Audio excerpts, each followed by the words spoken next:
Hello, U9s. Very sorry I can't be there with you in class today. We had intended to start physically building our projects, but as I'm not there, we can't do that today. So I'm leaving you with some more simulation work to do. You can get a little bit ahead of the game and do some extras of those, as well as making sure you're handing in the ones that you should have already done. And then towards the end of this double lesson, the teacher that you have can choose to potentially give you not free time, but some time to maybe work on other classwork that you might need to get from your lockers. I don't know that what I'm providing you will be honestly enough for a full 2 hours. I think it'd be better using some of that time towards the end, potentially for, as I said, some other work. Otherwise, you'd be pushing ahead a bit too far, I think, for what we've already been able to go over. But let's have a look now at what I do want you to do today, for Wired to Learn. So you are obviously going to need the booklet, the online booklet we looked at last week. So again, if you've not got that copy of that with you, go to 02 Arduino, and on the right hand side, this beginner's kit for Arduino tutorial PDF. That is the PDF document that you are going to need right through this topic. So again, as I said last week, I suggest you have a copy saved on your computer. Last week we went through and had a look at that document. So if I quickly bring that back up on my screen, here it is. And we had a look at project 1, if I just scroll back to it, and we went through and built this project and also added the sketch in, and we went through what that should look like and tested it, and then you were asked to have a written version of that. So again, if I bring in the sample that I did from my other screen, here is what it might look like. So I did talk about having your name, our class, and your student number. That's my pretend student number there. Definitely need a proper heading, which I suggest is the project you're doing. We should have subheadings for the simulation, which should be a clear picture of your simulation setup, and then a subheading for the code. Now remember, code needs to be fully annotated. That means every single main line needs to have a comment. So that's the comments here following a forward double slash. And I also suggest that you should have what we call a header in there as well. So again, the name of the project and your name and when you did it. Again, you could also include things like your student number, etc. So this needs to be put in. Now, I'm not worried about, obviously this is a Word document, and I'm not worried about these showing up as spelling mistakes, because of course it doesn't know what pin mode and digital write are. But after that, I do have my write-up, my explanation. Now, one thing to note again for presentation, this here does not look good. So where I've got this digital write, because the comment I provided actually goes onto the next line, that does not look good. So there's a couple of ways that I might go about fixing it. Firstly, you might decide instead to have your page in landscape mode so that you have a wider rather than tall page. It will mean that you'll most likely go onto a second page, but you'll probably do that anyway. Or another option is you might choose to rewrite your comments so that they're a little bit shorter, but still have the information they needed. A third option, you might decide to instead go to second line. So I might actually take that down to a second line. So maybe from here onto a second line and include more forward slashes, of course, otherwise it would still not be considered a comment, and actually add it that way.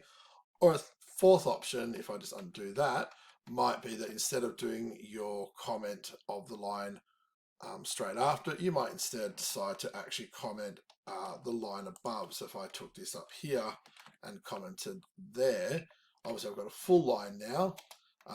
So it's a comment for what the line is about to be next. Again, the exact way is up to you, but presentation is important, and where something breaks across onto the second line in code, it doesn't look very nice at all, and it can get confusing, as you're about to see in the next section. So really, this one should already be done. You might want to go and fix up a couple things like I just spoke about, and then you'll submit that to Schoolbox. So if I come back to Schoolbox, go back to our class, and again, we have the Arduino projects, go into the program tasks, and then you would be blinking light, click on that and submit that document. Okay, so again, you don't have to submit the actual SketchUp from Tinkercad, sorry, but you have to submit your Word document.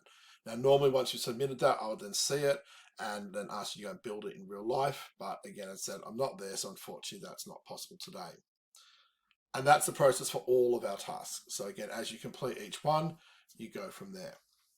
What I'd like you to try and do today, if I go back to the booklet, is I would like you to go and do project 2. So project 2 here is the SOS distress signal. And very importantly, it says that we're going to use the same circuit from lesson 1. So you'll notice there is no new circuit shown here. We just go into some new code. So I'd like to quickly demonstrate that for you. So again, if I go back to my Tinkercad, here is my circuit 1 that I made. I can simply duplicate that. So choosing the gear and duplicate. Once that loads, it goes into it, and really all I should do now is rename it. So it's loaded in, so you can see it's a copy of that one. So if I rename this one now, keeping last name, first name still there, and I'll just call it project 2 in this case. So there you go, the whole simulation part is actually done. All I've got to do now is change my code. So again, with my code, I'm going to keep this heading because it's not part of it normally. I'm just going to delete everything else. Obviously update project 1 to project 2 and SOS, for example. So just again updating my heading. And now I'm going to go and copy the code from the sample booklet. So again, going to the sample booklet, here is my sample code. Now, this is where, like I was saying before, when you set up your page, the way things break over a page can be a problem. So first of all, you'll notice how this is actually going in columns. Again, they've done that to try and save some space on the page, but you also notice some of their comments have gone onto another line as well. So when I copy this part of the code, it's a little fiddly, and I put that into my actual Tinkercad. So down here, that looks okay so far. But when I go back to my document, I go to the next page to get the last bit of code. So if I highlight that and copy it, I have to get all the way down to that curly brace down there. I try to put that in my code under here. Well, you might notice there's actually a whole lot of extra stuff come in because it's actually copied and pasted a second set here. And this is one of the problems with copying and pasting from this document that was provided. The way it's been set up, a lot of things won't come across properly. So you will need to go back and fix it. And what I mean by that is if I try to run this now, you'll see a whole lot of red come out. And it's telling you all sorts of errors are happening. So the first thing, as I've already mentioned, is it's brought in more than it needs. So after this curly brace here, we actually don't need any of this. It's a duplicate basically, right? So if I try to run this now again, I'm gonna have less, but there's still an issue. And the issue is what I was talking about before, that this comment, 100 milliseconds as a break of each, the way it was written in the booklet, the word letter, which is part of that comment, has gone to the next line. So the computer was thinking the word letter was actually a command to run. And we're going to have the same thing down here. This wait 5 seconds, repeat the next SOS signal is part of the comment, not the next line. So I fix those up and try to run it. Now I'm not getting errors. And again, if I look at my program, it does seem to be working.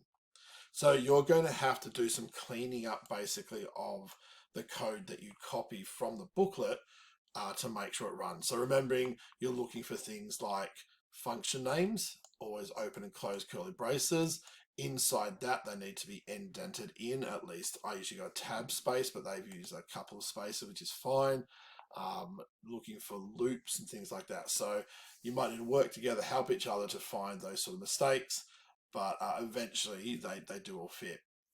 Now, don't forget, while some of this has been commented for you, I expect you to go and comment every single line.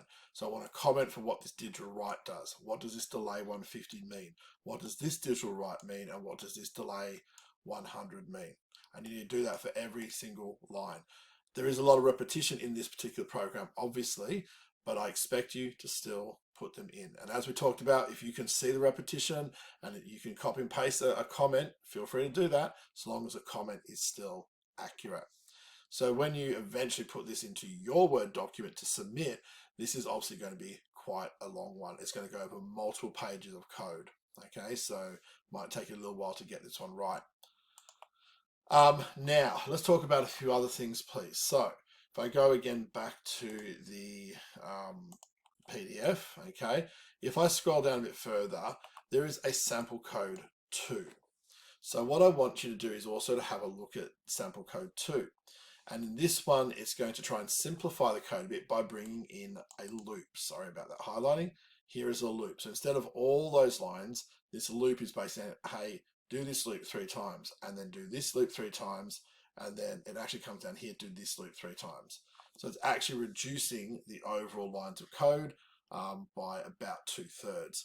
But again, I want you to make a duplicate. So go back to your Tinkercad, make a duplicate of the SOS that you've just done, and call this like 2.2 or something, the same as the heading up here, 2-2 maybe, and put this version of the code in, and I want both versions of the code in your final submission. So the first version from above, where it's literally line by line every single step, and then a second version underneath, completely separate one though, where we're using loops, these for loops to try and reduce the coding.